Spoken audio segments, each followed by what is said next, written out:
Hello, I'm Christina and I'm a 24-year-old artist. I enjoy painting, video making, writing, nature, concerts, travelling and exploring. I also have selective mutism, a severe anxiety disorder which means I'm unable to speak in certain situations. It also has other implications too. This is something that has made me feel shame for most of my life. But now I don't feel ashamed to say it. By sharing my story here, I hope to generate further awareness and understanding, as well as encouraging and providing hope to those who may need it. So, ironically, I actually started talking early. I said my first word around 11 months old, which incidentally was apple. I did very much enjoy apples, but sadly I couldn't find photographic evidence, so here's me enjoying a chip instead. Prior to developing SM, I'm informed I was a happy baby, always interested in people's behaviour and watching people's mouths as they spoke. At around age 1, my parents separated after a short-lived marriage.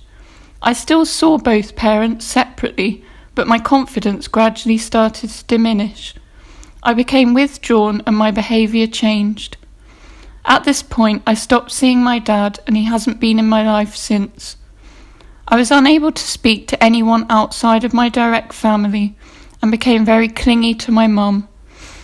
It was believed that this stemmed from all the sudden changes and trauma I experienced.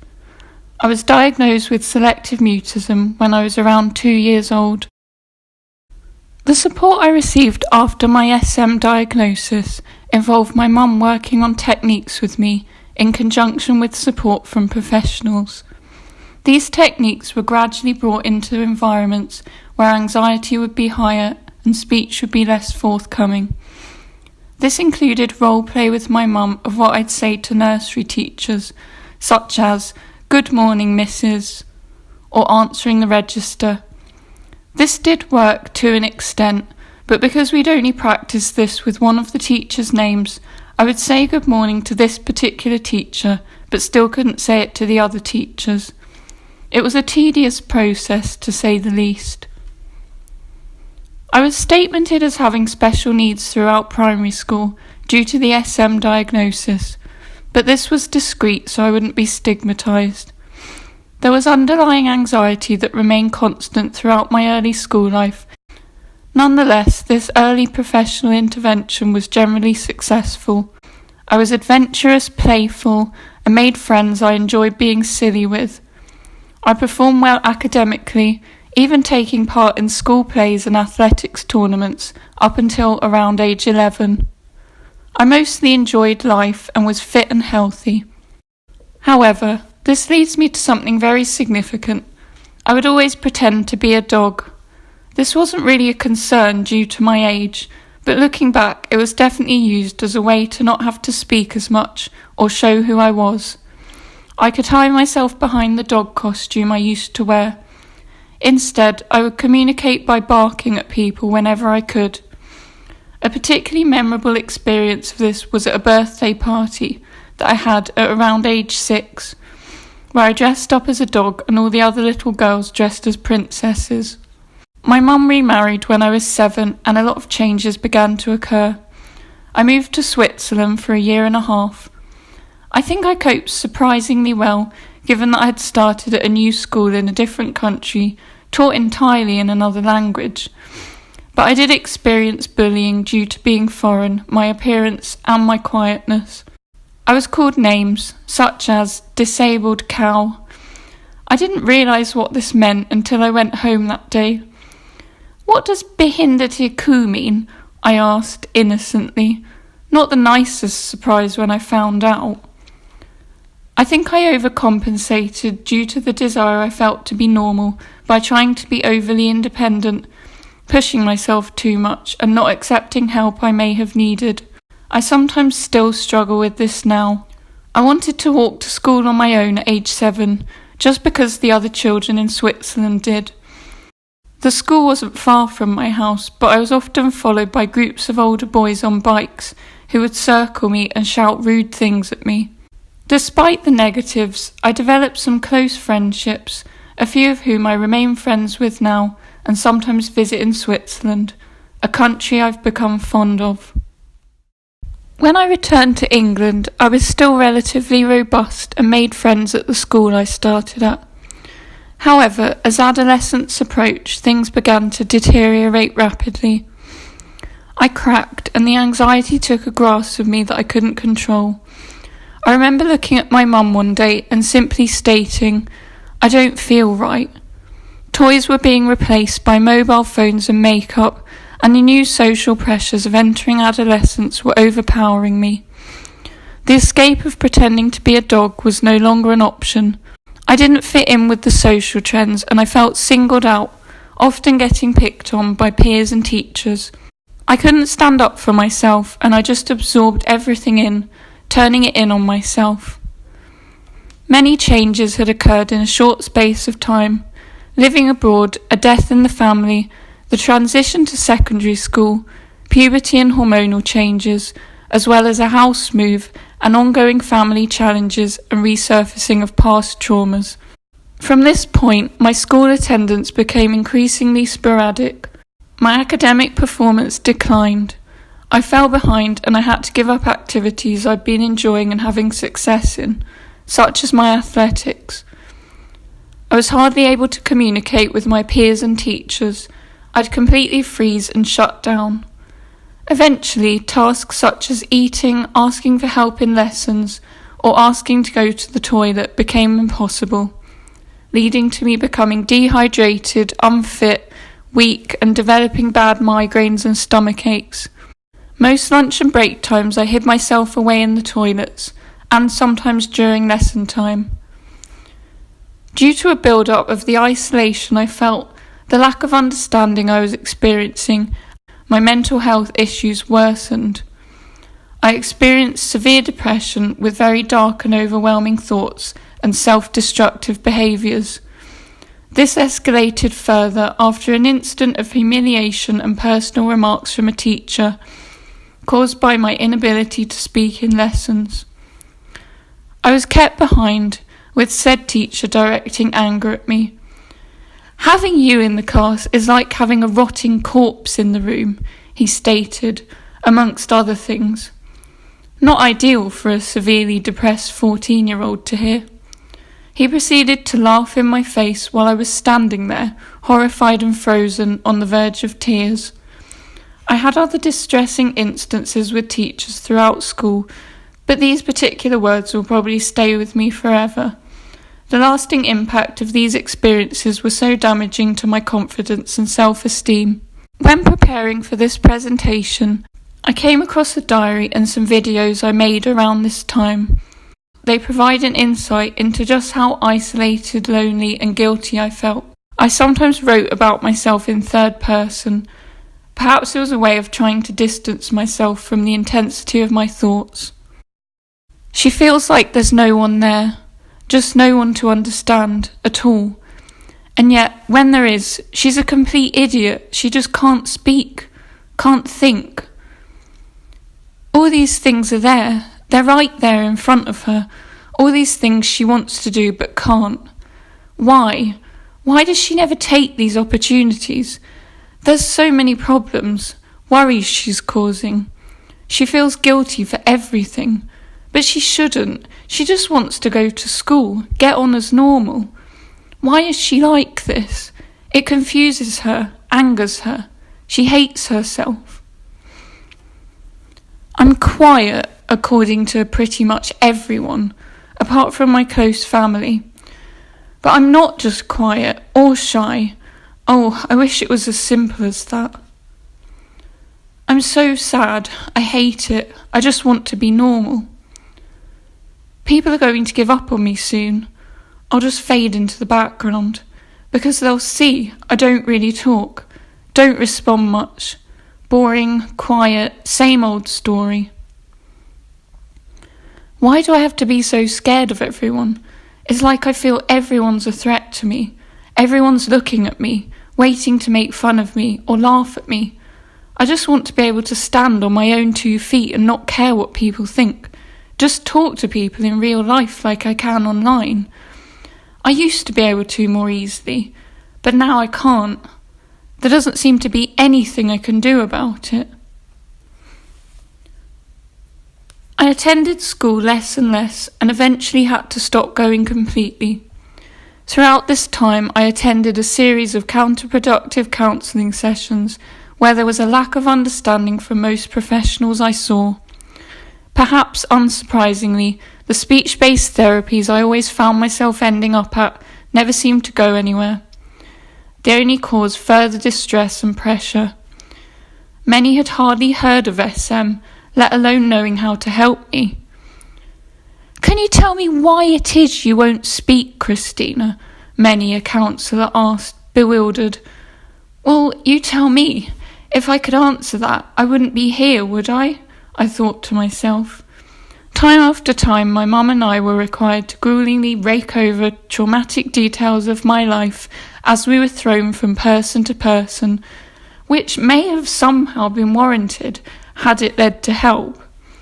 But alas, I was usually told appropriate support could not be offered to me by this service, and off I was sent to the next person to start the process all over again. Perhaps I was too far gone, I think to myself. Perhaps I was just too complex and beyond help.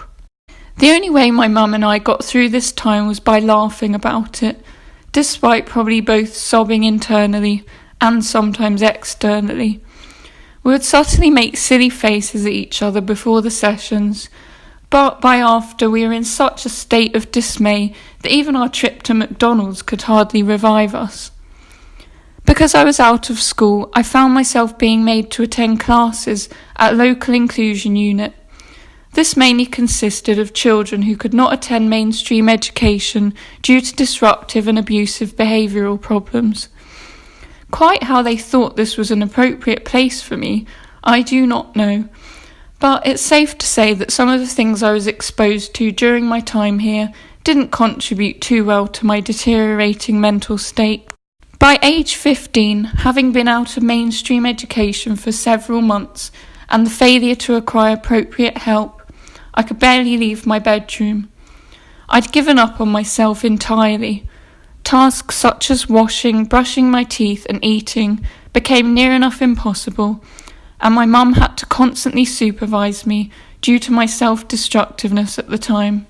My feelings of isolation were enhanced when I saw updates online from people at school, going out to parties and events, entering relationships and passing their exams. I desperately craved this normality, but I only felt it drifting further and further away from me.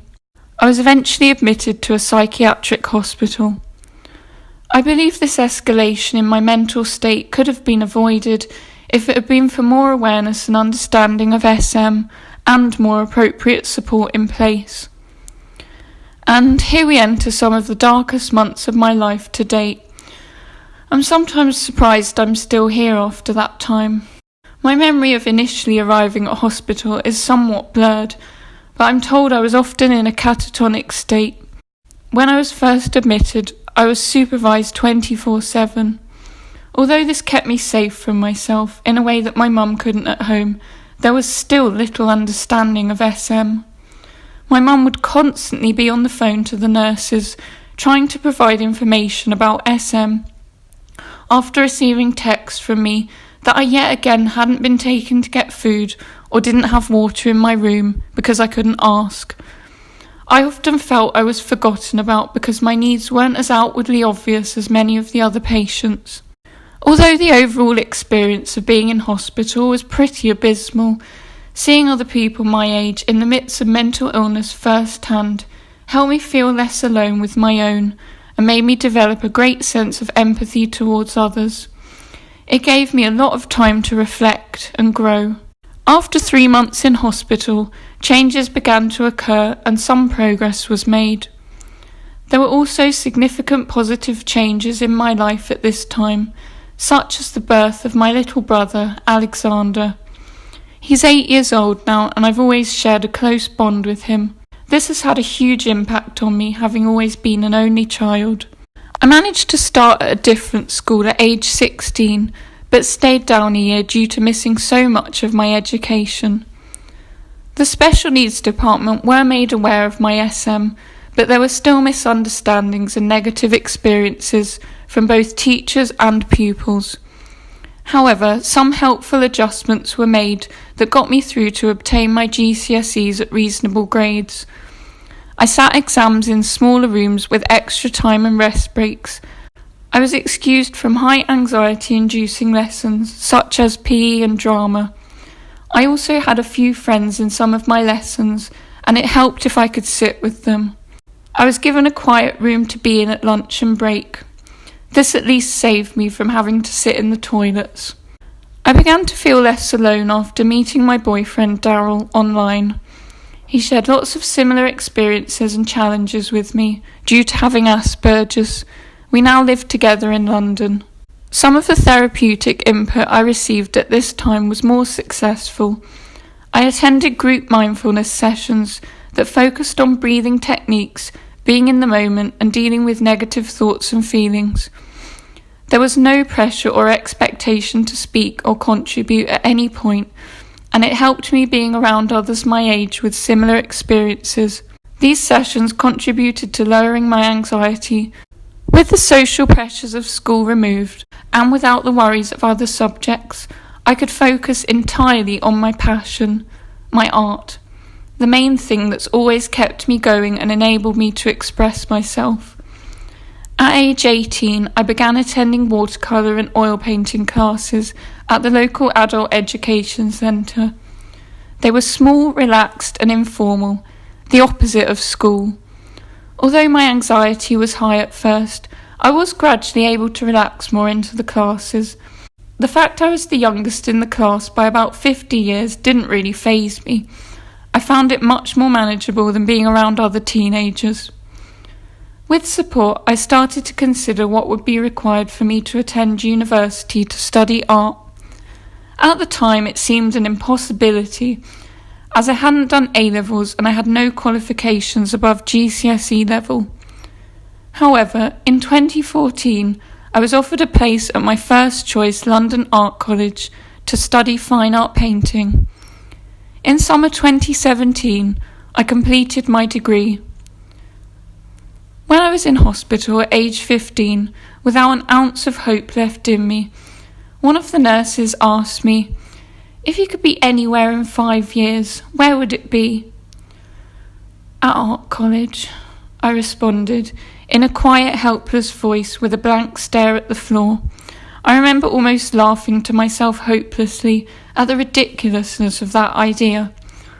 But lo and behold, there I was at art college, exactly 5 years later. I so wish I could speak to that 15-year-old now, engulfed by pain, and reassure her that things would change. Of course, university came with its challenges. I had difficulty socially initially, and living in halls was hard.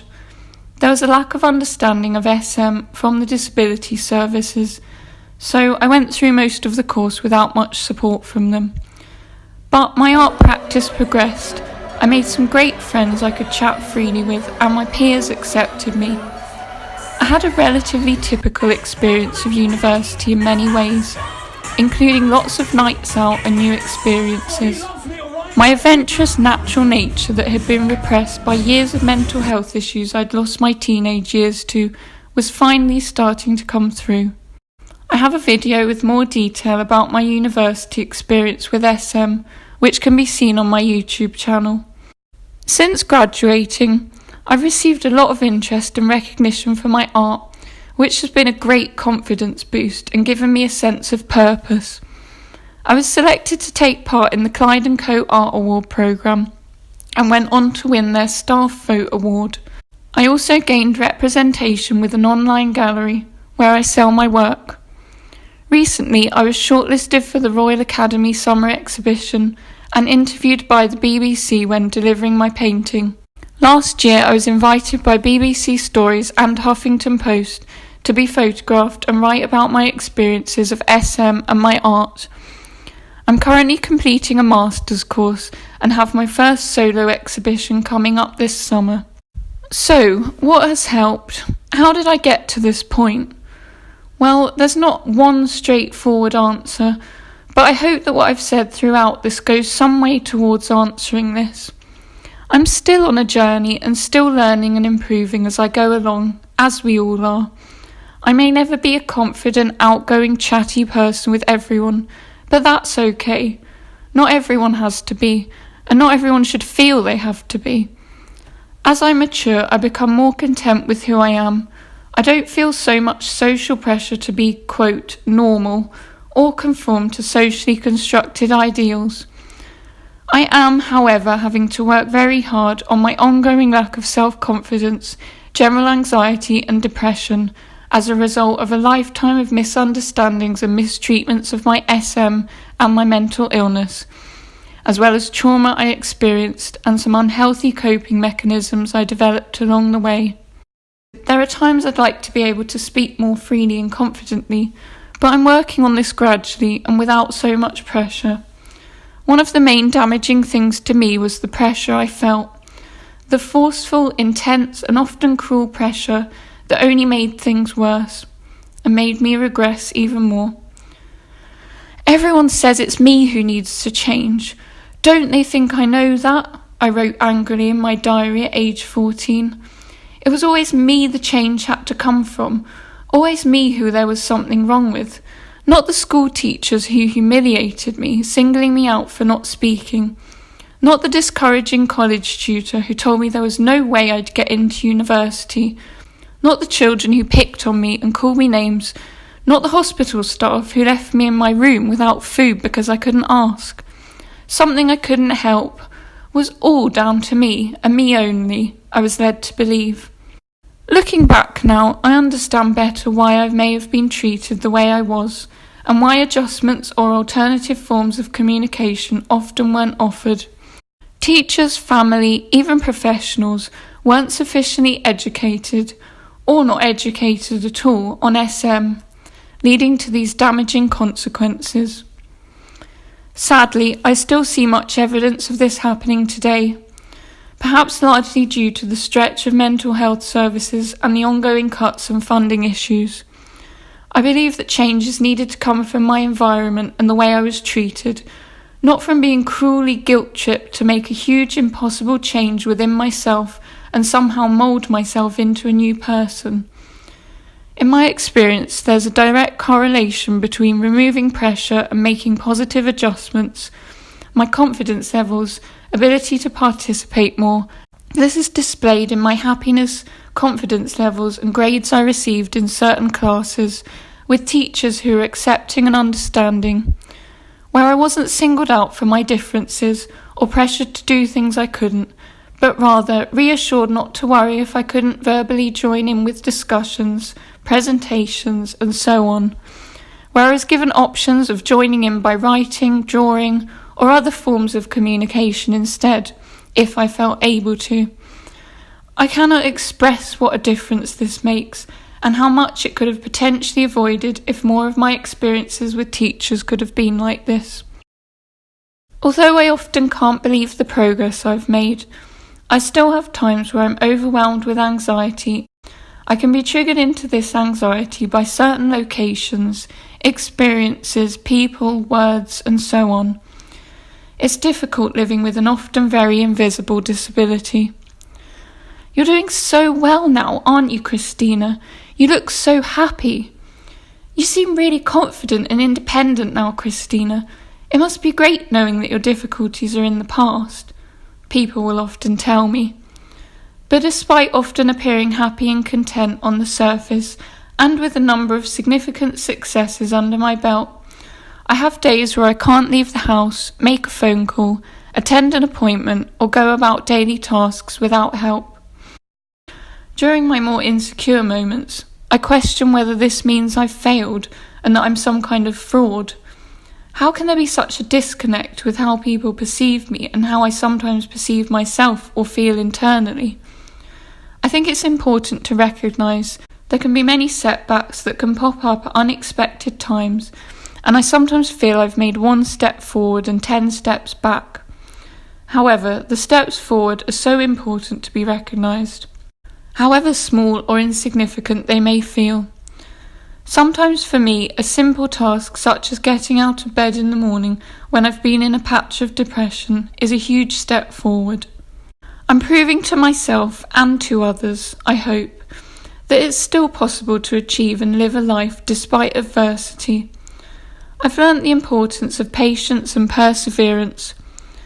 I've also learnt that my SM is not my fault or my choice, as many have tried to lead me to believe.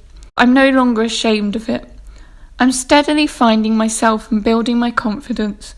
I'm discovering ways to manage and cope with the support of family, friends, my art, online groups such as Smira and SM Space Cafe, as well as the positive feedback I've received from sharing my story. I can't express the relief I felt when I discovered online SM support groups after feeling I was entirely alone for so long. It was life-changing to meet people who were going through similar, some with almost identical experiences. As well as this, I've started attending peer support groups for adults with SM. I've gradually been starting to get fit again and take up activities I used to enjoy, such as swimming and running. I hope to fulfill a big goal of my younger self by running the London Marathon one day. Nature has also been a great comfort to me.